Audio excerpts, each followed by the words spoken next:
ሰላም ሰላም ውድ የተከበራችሁ የቻናሌ ቤተሰቦች እንዴት ናችሁ? ሰላም ናችሁ ወይ? አላችሁ ወይ? እኔ ያለውኝ ያው በጣም አዝኜ ነው ወደ እናንተ የመጣሁትና ሁላችሁም ሰምታችኋል አይታችኋል ብዬ አስባለሁኝና ቴዲ የማታውቁት ካላችሁ ቴዲ የሚባል የብሬክስ የስደተኞች አጋዥ ወንድም ነው እና በጣም ነው ያዘንኩት። እኔ በሆነ ነገር ምን ሆኖ እንደሞተ ግን አላውቅም። እዚህ ኢትዮጵያ እና የስደተኛ በጣም ከብዙ ሰዎች እና እውነት በጣም ነው ያዘንኩት እጅግ በጣም እና ውሸት ሁሉ ነበር የመሰለኝ። ለምን በአሁን ሰዓት ላይ እያያችሁ ብዙ ሰዎች ታዋቂ የሆኑ ሰዎች ሞቱ ምናምን ብለው ቲክቶከሮቹ ምናምን የተለያየ ሰው ይፖስታሉ እና የትኛውን እንደምናምን ራሱ ግራ እስከምንጋባ ድረስና እንደዚህ ምናምን ሞቷል ምናምን ብሎ ቲክቶክ እያየሁ ነበረ እና ማመን አቃተኝ። ከዛ ኮሜንት ገብቼ ሳይ አረ እውነት ነው ብሬክስ ሀበሻዊ ራሱ ዱባይ ነው የሚኖረው መሲ ምስቱ ነች እና ያው በደንብ የማትከታተላችሁ ሰዎች ካላችሁ ብዬ ነውና የእውነት እንደዚህ ሞት እንደዚህ ከሆነ ማለት ነው ለዚች ለማትረባ ዓለም ለዚች በቃ ምንም ከንቱ ሊሆን ይችላል እንባላል። ዛሬ ታይተን ነገ ለማንታይ ነገር የእውነት መሲም ታውቃላችሁና ከአንዴም ሁለት ወንድሞቿን ያጣችሁ በጣም አሁን ነው ከአዘኗ ራሱ ጠንክራ በርትታ ወደ ስራዋ የገባችውና ስራዋን የጀመረችው አሁን በቅርብ ጊዜ ነው።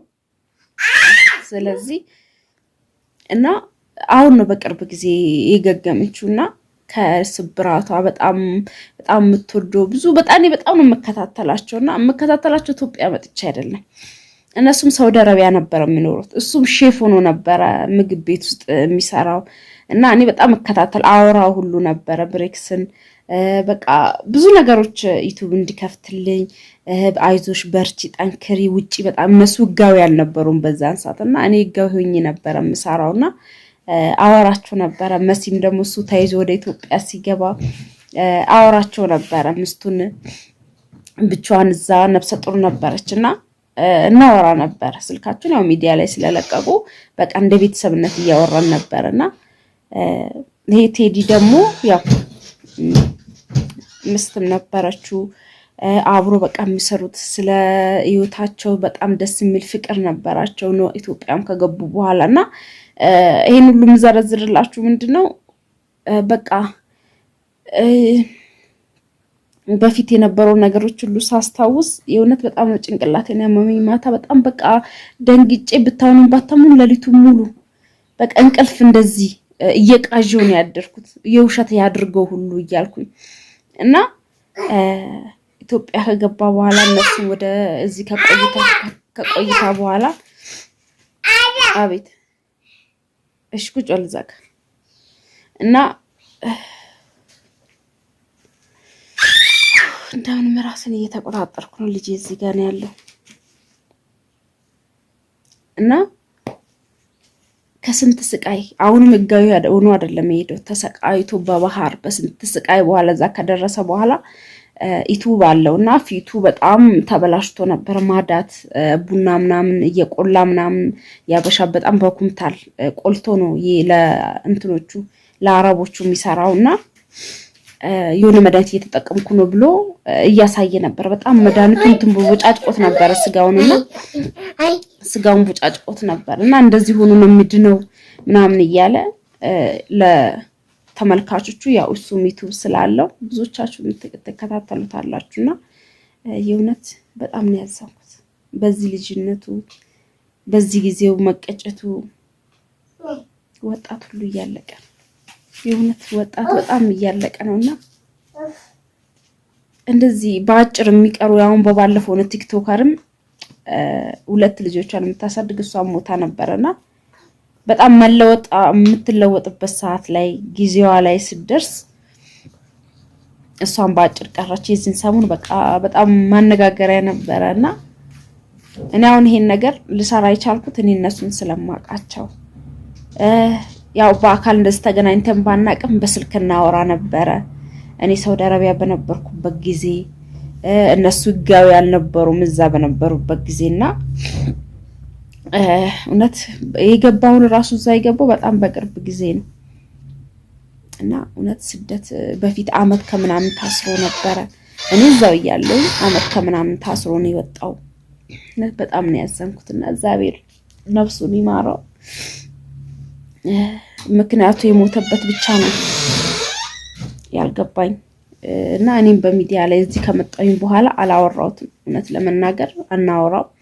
እዛ በነበርኩ መቼም ጭንቀት ስደት ላይ ስንሆን ስልክ ቁጥር ስናገኝ ብናወራቸው ምናምን የሆነ ሰው ስታገኙ አበሻ ስታገኙ ደስ ይላችኋል። ልባችሁ በጣም ይጓጓል አበሻ ለማግኘት። ሰው ይርበናል ሰው አይደለ?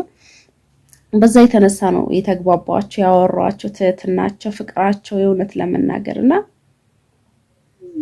በጣም አዝናለሁ።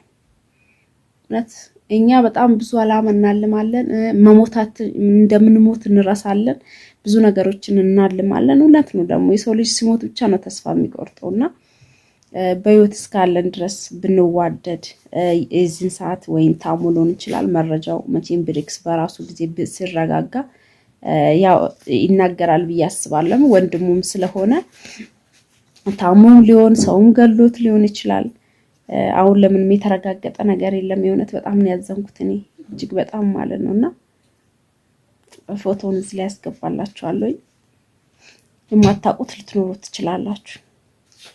እውነት እንደዚህ ከሆነ ዓለም በቃ እኔ እንጃ አንድ ቀን ተረጋግቶ እንደ ሰው ተረጋግቶ በደስተኛ ሆኖ በነፃነት ሳይኖር ስደት ላይ እንደዚህ እየተንከራተት በሀገሩ ላይ ብሞት ይሻል ነበርና በስደት ላይ እንደዚህ እድሜ ልክ እየተንከራተት ነው። የሴቶችም ወንዶችም እንደዚህ ብር ለማግኘት ግን ይሄው የሰራንበት እፎይ ሳይንል የዘሩትን ንብረት የራያ ልጅ ነው ታውቃላችሁና እኔ እንጃ እሱን ብሬክስን የምታውቁ እሱንም የማታውቁ ትኖራላችሁ ብዬ አላስብምና የእውነት በጣም ነው የማዝነው እጅግ በጣም ማለት ነው። እኔ አልቅሼ ራሴን በቃ አሁን እንባ ራሱ የለኝም። እውነቴን ነው የምላችሁ ልቤ በጣም ተከበረው ማመን ሁሉ እስከሚያቅተኝ ድረስ እና ውድ ቤተሰቦቼ ስደት ላይ ያላችሁት ራሳችሁን ጠብቁ፣ ጠንክሩ፣ ስትታመሙ ታከሙ። ከአቅማችሁ በላይ ከሆነ አገራችሁ ላይ ግቡ። አገራችሁ ላይ ገብታችሁ ብትሞቱ አቀባበራችሁ ራሱ ያምራል። ፍሪጅ ውስጥ ስንት ቀን ሙሉ አሁን ይሄ እንደዚህ እኔ እንጃ አላውቅም፣ ከባድ ነው። በተለይ ደግሞ ጠፍቶ መስራት ለሕክምናም ለምንም አይመችም። በጣም ከባድ ነው እጅግ በጣም ማለት ነው። እና በጣም ነው ያዘንኩት። እግዚአብሔር ነፍሱን በአጸደ ገነት ታኑሮ እግዚአብሔር ቤተሰቦቹ መጽናናቱን ይስጣቸው። እኔ ሌላ ምንም የምለው ነገር የለም። ፈጣሪ እንግዲህ ያጠንክራችሁ፣ ለቤተሰቦቹ መጽናናትን ያድላቸው። እውነት እንጃ ሰው የሚሆኑ ሁሉ አይመስለኝም። በጣም ከባድ ነው በጣም ማለት ነው። እና ለማንኛውም ቤተሰቦቼ ደህና ሁኑልኝ። ከዚህ በላይ አላውራችሁ።